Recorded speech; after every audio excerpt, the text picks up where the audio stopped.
11 días, han solo 11. Eso es lo que habría tomado caminar desde el Sinaí hasta la tierra prometida. La misma Biblia lo deja escrito sin rodeos, en Deuteronomio 1:2, 11 días de camino, no semanas, no meses, 11 días. Y sin embargo, no fueron 11 días, fueron 40 años. 40 años de arena en la boca, de sol quemando la nuca, de noches frías y de pasos repetidos en círculos sin salida. 40 años en los que toda una generación terminó enterrada en el desierto sin haber tocado jamás la tierra que Dios les había prometido. Sus huesos quedaron esparcidos como un recordatorio brutal. Se puede estar cerca de la promesa y aún así morir fuera de ella. Detente y míralo de frente. Hablamos del mismo Dios que derribó al imperio más poderoso de la tierra con 10 plagas. El mismo que abrió el Mar Rojo como si fuera una simple cortina. El mismo que alimentó a millones de personas con pan del cielo en medio de un páramo donde no crece nada. Ese Dios miró a su propio pueblo, el pueblo que él mismo había elegido, y dijo: ustedes no entrarán, vagarán, morirán aquí. Si crees que esto es solo historia antigua, te equivocas.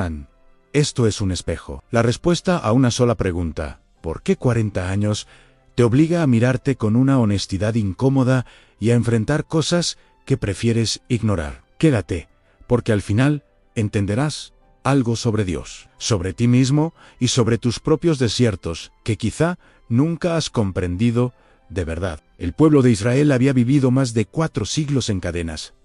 No era solo trabajo pesado ni jornadas largas. Era un sistema meticulosamente diseñado para aplastar la identidad de un pueblo entero. Espaldas abiertas por látigos, cuerpos agotados bajo un sol sin piedad, familias separadas, dignidad pisoteada. Y cuando Faraón sintió miedo porque los hebreos crecían demasiado, dio una orden que hiela la sangre incluso hoy: arrojen al Nilo a cada bebé varón hebreo, generación tras generación, naciendo en miedo, viviendo en miedo, muriendo en miedo. Ese tipo de opresión no solo rompe músculos, reprograma la mente, deforma la manera de ver a Dios, la vida y a uno mismo. Un esclavo aprende a sobrevivir, no a conquistar. Aprende a esperar golpes, no promesas. Aprende a obedecer por terror, no a confiar por fe. Esa herida interior, invisible pero profunda, fue la clave de todo lo que vino después, porque Dios podía sacar al pueblo de Egipto en una noche. Sacar a Egipto del pueblo tomaría décadas. Entonces, Dios intervino. Levantó a Moisés, un bebé escondido en una canasta sobre las aguas del río, encontrado por la hija de Faraón, criado en palacio entre lujos, expulsado al desierto por matar a un egipcio y luego llamado de regreso por una zarza que ardía sin consumirse. Y Dios le dijo palabras que parecen hechas para cualquier corazón aplastado por la vida. He visto la aflicción de mi pueblo, he oído su clamor, conozco su dolor, y he descendido para librarlos. No un Dios distante, un Dios que ve, que oye, que conoce y que baja. Y los libró de verdad. Plaga tras plaga cayó sobre Egipto. El Nilo se volvió sangre. Las ranas invadieron cada rincón. Las tinieblas cubrieron la tierra durante 3 días. Y en la última noche, el primogénito de cada casa egipcia murió. Faraón finalmente se quebró. Gritó: váyanse, tomen lo suyo y váyanse. Y aquella noche, la noche de la Pascua, Israel salió con oro y plata, que los propios egipcios les entregaron con tal de verlos partir. Salió con la espalda todavía marcada, pero con un cielo abierto sobre la cabeza. Aquí está la frase que nadie dice en voz alta. Ellos salieron de Egipto, pero Egipto no salió de ellos. Guárdala como un cuchillo en el bolsillo, porque esa frase explica el desierto completo. Dios puede cambiar tus circunstancias en una sola noche, como lo demostró aquella Pascua, pero cambiar tu mente, tu identidad, tu manera de confiar y tu reacción instintiva al miedo es un proceso diferente, un proceso más largo, más doloroso y más necesario. Y ese proceso, a veces, toma mucho más de lo que quisieras. Pocos días después, llegó la primera prueba real. Faraón cambió de idea y envió todo su ejército detrás de ellos en carros, caballos, soldados entrenados para la guerra. Israel quedó atrapado entre el mar y la muerte, sin escapatoria visible. Y lo que dijeron No fue una oración, ni una señal de fe. Fue queja pura. ¿No había tumbas en Egipto? ¿Por qué nos trajiste aquí para morir en el desierto? Mejor hubiera sido seguir sirviendo a los egipcios que morir así. Llevaban días libres y ya extrañaban la esclavitud. Ese mecanismo vive también en nosotros. Preferimos un dolor conocido a una libertad desconocida. Romanticizamos las prisiones familiares porque el futuro nos da miedo. Reescribimos el pasado con pluma amable cada vez que el presente se pone difícil. Es un patrón tan antiguo como el corazón humano y sigue siendo igual de peligroso hoy como lo fue entonces. Entonces, Moisés alzó su vara. El viento sopló toda la noche, y por la mañana el mar estaba partido en dos muros de agua a los lados, tierra seca en medio. Israel cruzó entero, hombres, mujeres, niños, ancianos, ganado, una nación entera caminando por el fondo del mar. Y cuando el ejército egipcio lo siguió por ese mismo corredor imposible, Dios soltó las aguas. Todo desapareció bajo las olas. El poder militar más temido de la tierra quedó borrado en minutos. El mar no solo abrió una puerta hacia adelante, cerró para siempre la puerta hacia atrás. No había vuelta a Egipto. La ruta quedó sepultada bajo el agua para siempre. Pero lo más aterrador es que aunque el camino físico desapareció, el corazón de muchos pasó los siguientes 40 años intentando regresar mentalmente a un lugar que ya no existía. El faraón en el agua murió, pero el faraón en la cabeza seguía vivo, comandando desde adentro. Dios puede romper cadenas externas con rapidez. Las cadenas internas se resisten mucho más, porque están hechas de costumbre profunda, de miedo aprendido en la infancia, de identidad formada bajo presión constante, de trauma repetido durante generaciones, de una historia que se cuenta una y otra vez hasta convertirse en la única historia posible que uno puede imaginar para sí mismo. ¿Cuánto duró la gratitud después del Mar Rojo? 3 días. Apenas 3. Llegaron a un lugar donde había agua, pero era amarga, y de inmediato atacaron a Moisés. ¿Qué vamos a beber? Sin oración, sin pausa, sin el mínimo recuerdo de lo que acababan de ver, solo queja. Dios mostró un madero. Lo echaron al agua y se volvió dulce. Crisis resuelta, lección ofrecida, pero el corazón seguía igual, como si el milagro anterior nunca hubiera ocurrido y nunca hubiera existido. 1 mes y medio después, se quejaron por la comida. Sus palabras fueron vergonzosas. Ojalá hubiéramos muerto en Egipto, donde nos sentábamos junto a ollas de carne y comíamos pan hasta saciarnos. Mira lo que hacen, maquilan la esclavitud.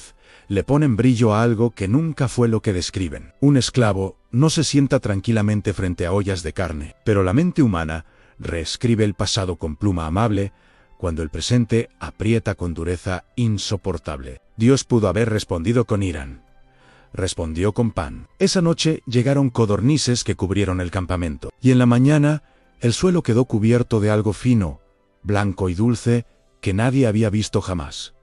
Dijeron, ¿qué es esto? Y quedó el nombre Maná, pan del cielo. La regla era clara: recoger solo lo necesario para el día. Si guardaban más, se pudría y se llenaba de gusanos. No podían acumular fe como si fuera mercancía de reserva.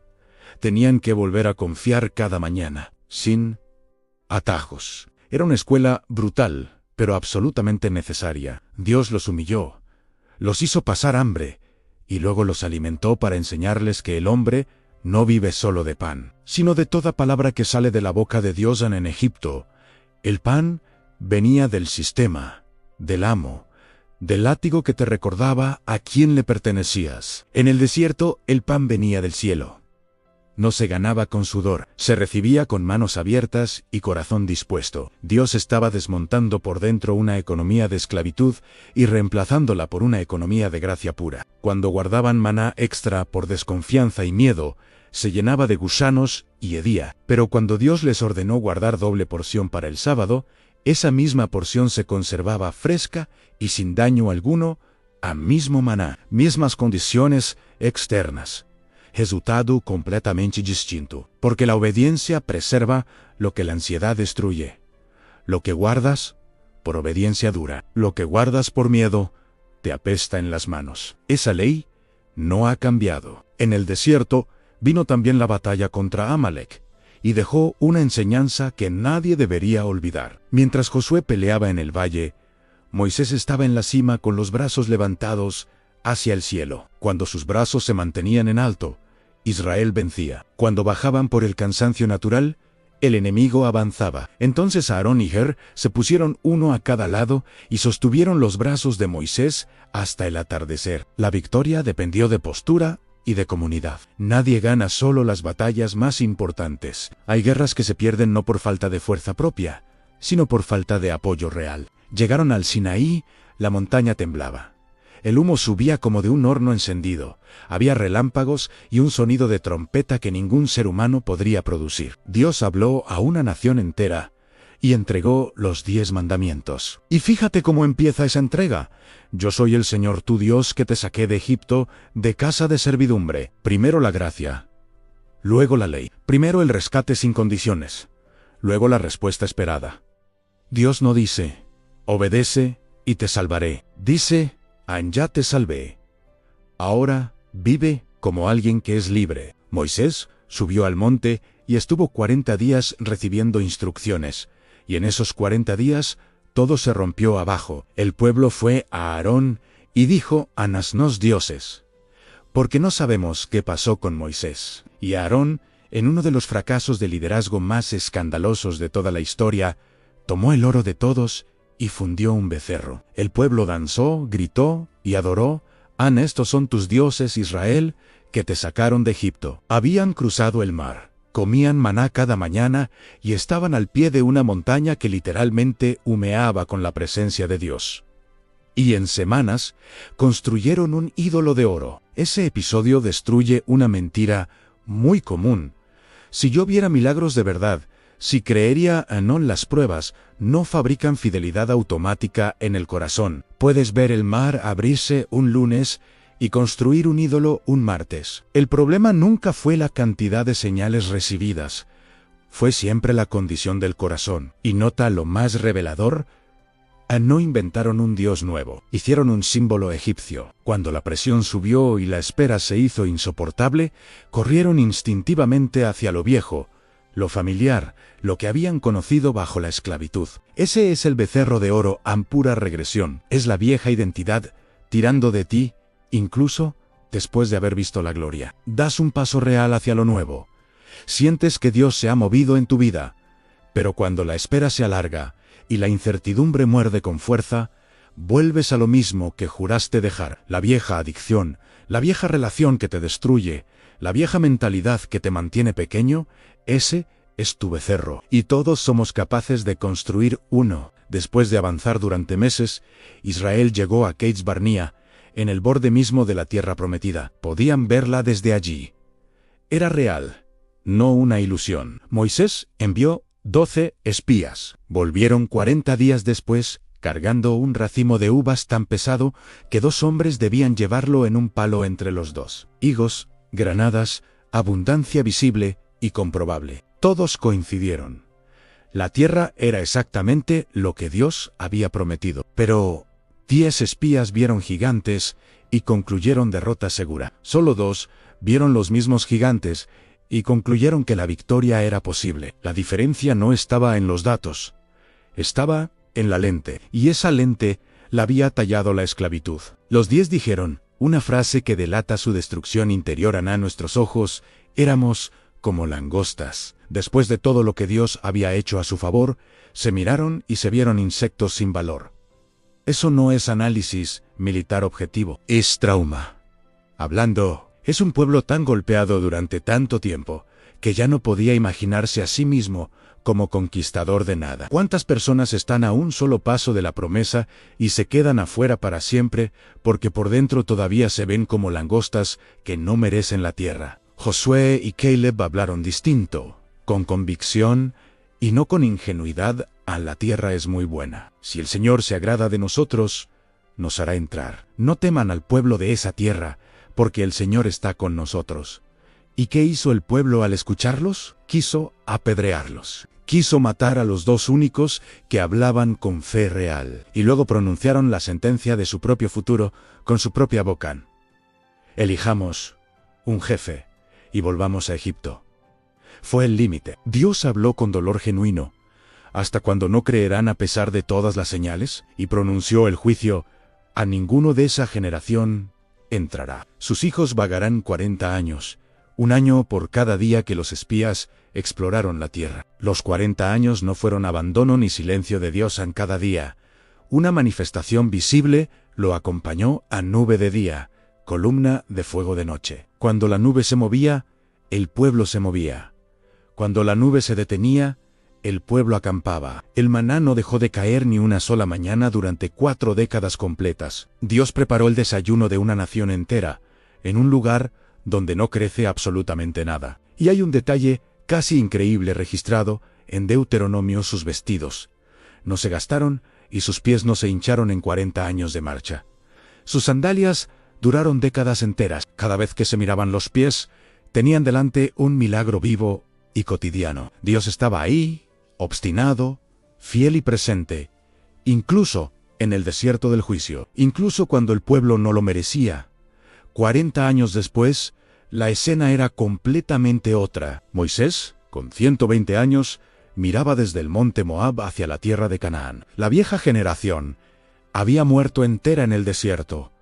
Sin excepción, frente a él había un pueblo nuevo, nacido en tiendas de campaña, criado con maná del cielo, guiado por la nube de Dios, sin nostalgia de Egipto porque nunca lo habían conocido. No cargaban faraón interno porque nunca habían vivido bajo su látigo. Dios había formado una identidad completamente distinta durante 40 años de preparación. El desierto no era solo vacío y castigo, era una incubadora de hombres y mujeres nuevos. Entonces Caleb se levantó con 85 años y fue a Josué con una petición que nadie esperaba de alguien de su edad. No pidió descanso merecido después de 4 décadas de espera paciente. No pidió algo cómodo ni tranquilo para sus años finales. Pidió guerra. Dijo con voz firme: andame esta montaña. No pidió una llanura fácil, la montaña exacta donde vivían los gigantes que habían paralizado a toda una generación 40 años atrás. Y añadió sin vacilar ansigo tan fuerte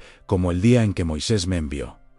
40 años no lo debilitaron, lo forjaron. El mismo desierto que para unos fue sentencia mortal, para él fue entrenamiento intensivo. El desierto no decide quién llegas a ser, tu corazón lo decide. Tal vez estás en un desierto ahora mismo, tal vez llevas demasiado tiempo ahí y ya perdiste la cuenta de los días. Tal vez has orado hasta quedarte sin palabras y nada parece cambiar a tu alrededor. Tal vez solo ves arena y silencio y te preguntas en lo más profundo de la noche si Dios se olvidó de ti. No se olvidó. No, se fue. La nube sigue ahí aunque no siempre la veas. El maná sigue cayendo aunque no siempre lo reconozcas. Todo desierto tiene fecha de caducidad. El más largo de la Biblia terminó, el Jordán se abrió, el maná se detuvo porque ya no era necesario. La etapa de preparación terminó y la de posesión empezó. Tu desierto no es tu destino final, es el capítulo más difícil que hace posible todo lo que viene después. La diferencia entre 11 días y 40 años nunca fue la distancia, fue siempre el corazón. No mueras mirando hacia atrás, cruza el Jordán. Toma tu montaña.